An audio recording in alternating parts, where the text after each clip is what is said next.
everyone, let's start having a look now at our preschool age group and what an articulation program might look like for them. If you remember in topic 2, we had a look at this chart and it was the development of articulation skills.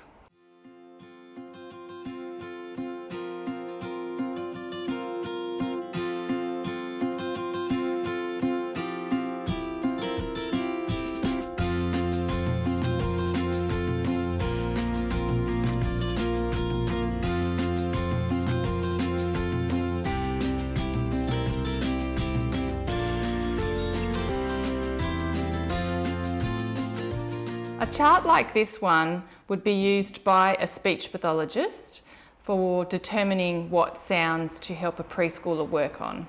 So when we're working with this age group, we just have a bit of an idea of the sorts of sounds and errors which are typical for that age group and which ones do represent a speech delay and therefore might be included in a speech pathology program. When I look at the articulation chart and I look at this top row, the 2 years to 2.5 years, I can see that we have a series here of 6 sounds that we would expect the 2-year-old to be able to make.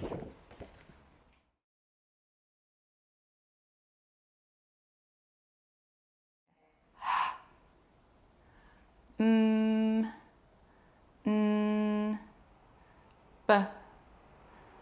p, and d. So if we look at those, we can see that we've certainly got some front sounds, p and b.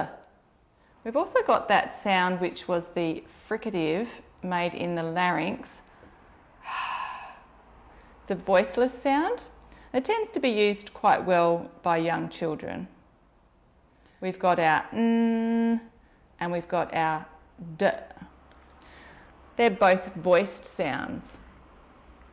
So I just wanted to point out that early sounds tend to be in that front lip area or just behind the teeth, and the voiced sounds tend to be easier, but we do have p and h, which are voiceless.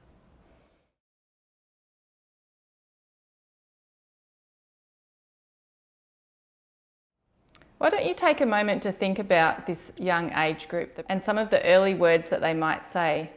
Mum, mum, dad, dad, nan, nan. Can you see that actually they're all those early sounds? And even with the p, might be pop or popper. Some languages use b, baba to mean father. So they all are early sounds.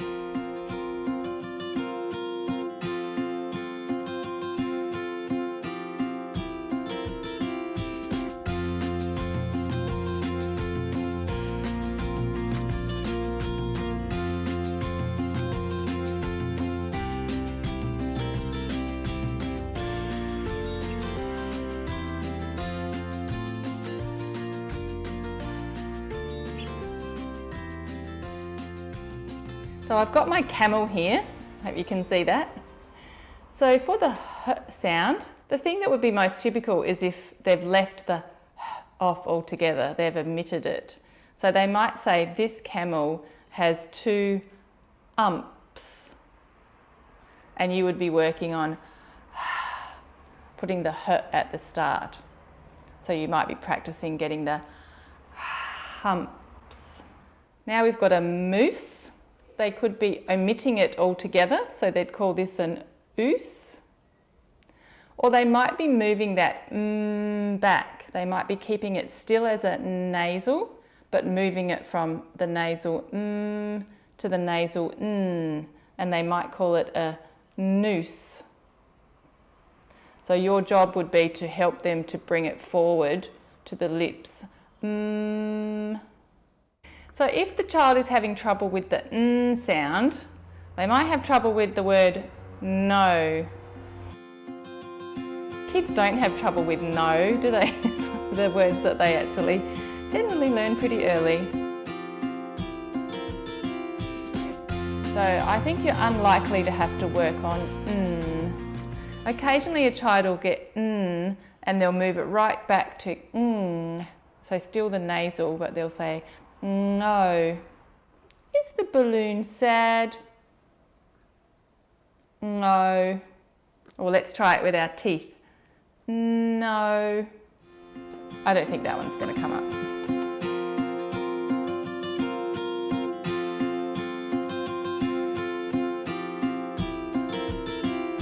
The next sound is a B. And if a child has trouble pronouncing a B, they might move it back to a D.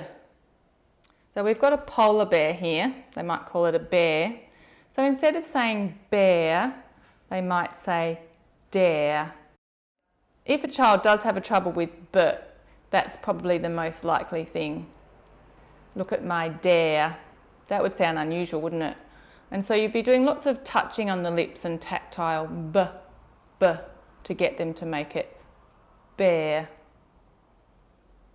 With the P sound, we've actually come to a sound that you are quite likely to work on.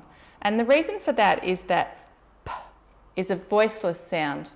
Now for children who are 2 or 3, or sometimes even 4, they sometimes make all their voiceless sounds voiced. So instead of saying polar bear, they might say bowler bear with a B. So your job would be to get them to think about no voice versus voice. P. And the easiest way would be to feel that puff. P. Polar bear.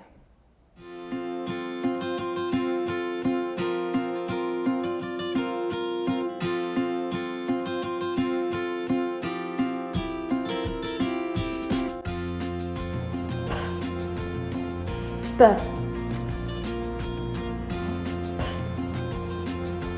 B.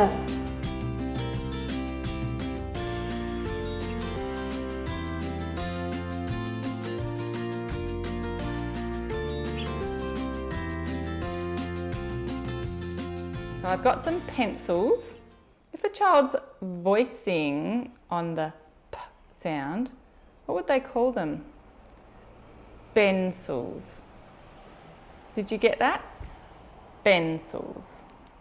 The last sound in that top group is the D. Now this is one of the easiest sounds for children, D, with that tongue going into the alveolar ridge. So you're not likely to have to work on a D sound, but if you are, it could be that the child is moving the sound forward with the same manner, so changing it to B, or moving it back with the same manner, changing it to G. So here I've got a dollar.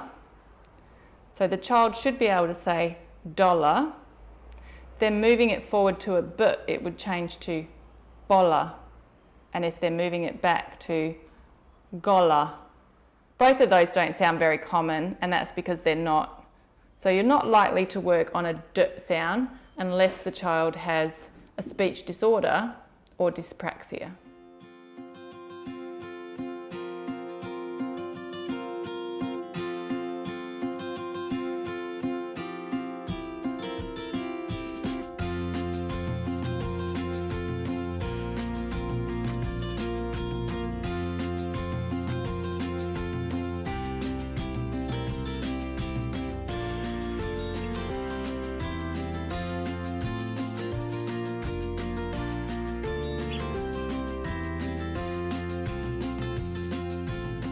On the chart, it's also got all of our vowel sounds and it says that they're correct. So even with our early speakers, they tend to have the vowel sounds as correct because vowels are longer and they're easier to hear and they're voiced. Remember we talked about their open sounds. So children tend to hear those vowel sounds quite easily and make them accurately. So you'll notice that when you're working on articulation programs, they don't tend to focus on vowels. The only time where we would see focusing on vowels would be when there's something a little bit more significant going on, a speech disorder or something like a dyspraxia, where the vowels might be incorrect. But generally the vowels will be correct.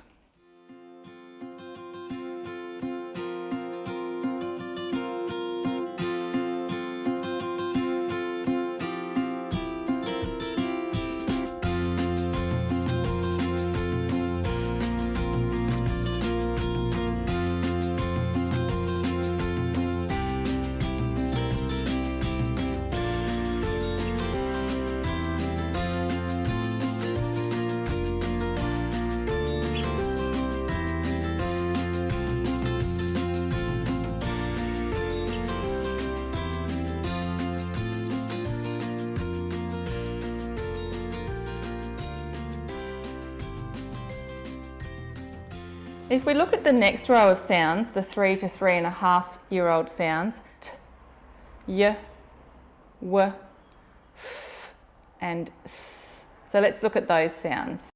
With the t sound, that's the voiceless, isn't it? T. So the most likely thing is you'll get a program with a child who's voicing t. What would it change to? What's the pair with t? D.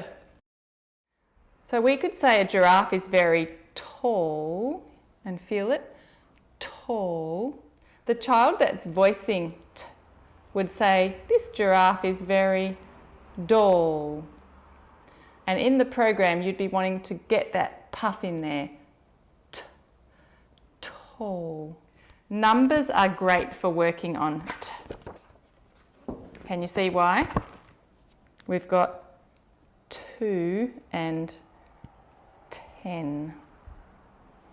Listen to me voice that sound and see how you can hear the difference. 1, do, 3, 8, 9, den.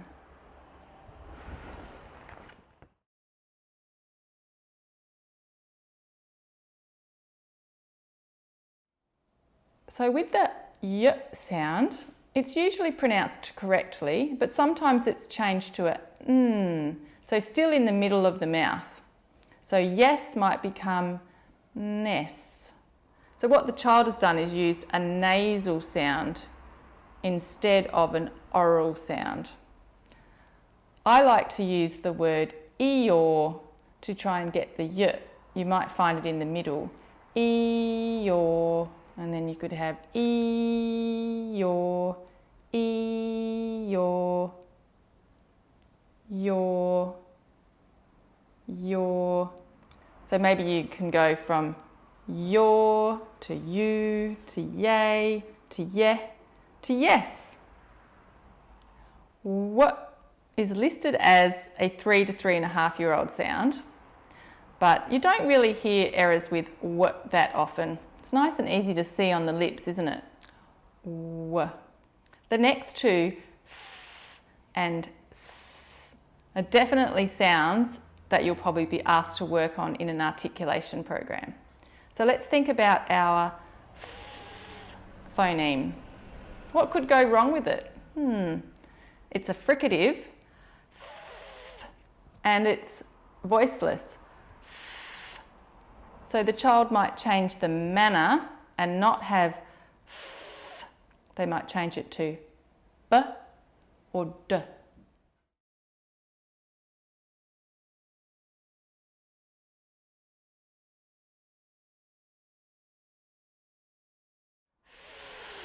It might go back to s. So let's look at some counting where there's a problem with f. See if you can hear what I'm doing differently. 1, 2, 3, saw, 5, 6, 7, 8. Did you hear the f move back to s? So you might need to be really using the visuals there, showing the teeth and the lips so they can see that sound. Listen again to a change that you might have to work on. 1, 2, 3, bore, 5. Or even 1, 2, be, bore, by. So now we've got a child that can't do the long flowing fricative and they're using the plosive b. Has the place changed? B. No, still both at the front. Now listen. 1, 2, d, door, die. Now the place has changed and it's moved back. Has gone to d. You might hear both of those. So you're going to have to practice some long flowing sounds. Now for the s sound. When we're looking at 3 to 3.5, we're actually looking at the s as a fricative. We want to make sure there's a long flowing sound. We don't actually mind at this age if it's lisped. It's not quite the correct sound, but the child's got the long flowing aspect, and that's what's important. But if they stop the sound or shorten the sound to a plosive D, that's when there's a problem. Have a listen to that counting. 1, 2, 3, 4, 5, Dick, Devon. Now we haven't got that long flowing sound. Listen to it with the lisp. 1, 2, 3, 4, 5, 6, 7.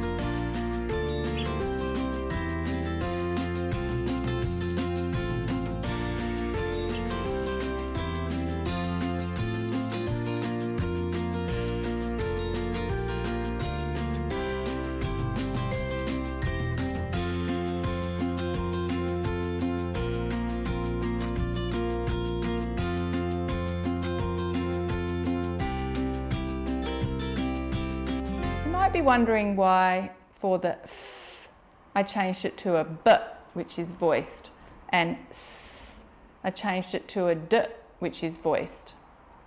That just seems to be what children do. Most children don't change a f to a p and a s to a t, even though that makes more sense because the voicing is staying the same. They just tend to go for the voiced sounds first because developmentally the voiced plosives are the easiest sounds. But you just need to check when you get a program from a speech pathologist what your particular child is doing.